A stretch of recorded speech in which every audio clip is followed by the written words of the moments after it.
Hi guys, happy Celebrity Day. Hope you all had a great day today.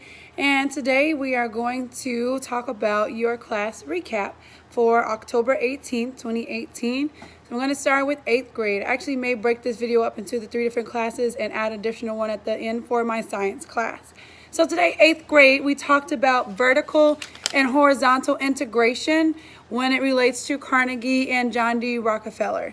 So what we talked about with Carnegie was how he decided to kind of build his industry based around his product. So he bought a steel and iron industry, and so he decided to use the railroads to help transport his goods to other people that were interested in buying them. And so he found another way for people to use the goods that he was actually invested in and creating. And so he started approaching different miners, and he was asking them to buy his product to make their job easier. So he had his own railroad company, his own mass production of the steel and iron, and then he was also using the railroad to transport the goods that he was selling to the miners. So his idea was to figure out how to use this one thing that I'm building in other avenues to make more money. Okay, so earlier in class I gave Anaya the example of if I bought a store and I use my store to sell cookies and then I let other people sell some of their products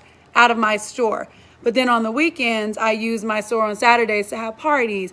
And then I use my store on Sundays to have brunch. So it's my one avenue, which was the store, but I'm using it to make multiple streams of income by doing different things from that one avenue. Okay, so that's what we're doing with horizontal and integration. However, John D. Rockefeller pretty much decided that he was going to be the champion of the oil industry.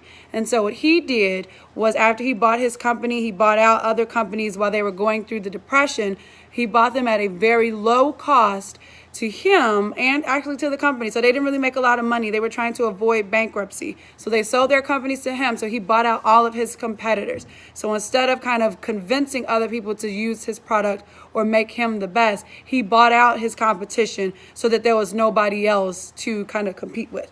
So what we ended with class was talking about the 4 robber barons. So we were doing an interactive notebook page. So it has 4 squares on it. So you were to identify 4 robber barons. So the 4 that we talked about was Andrew Carnegie, John D. Rockefeller, Cornelius Vanderbilt, and J.P. Morgan. And so we also identified the industries that they monopolized. So again, Carnegie was steel and iron, Rockefeller was oil, and Vanderbilt was shipping, and J.P. Morgan is banking or financing. Okay, so when we come to class tomorrow, we will be doing current events. We're actually going to talk about something that is happening worldwide, but it includes our country and our president. Okay, so I'll see you guys tomorrow. Don't forget to finish that page, put it in your notebook. I will be checking your Do Now notebooks tomorrow. That's it for 8th grade. Bye.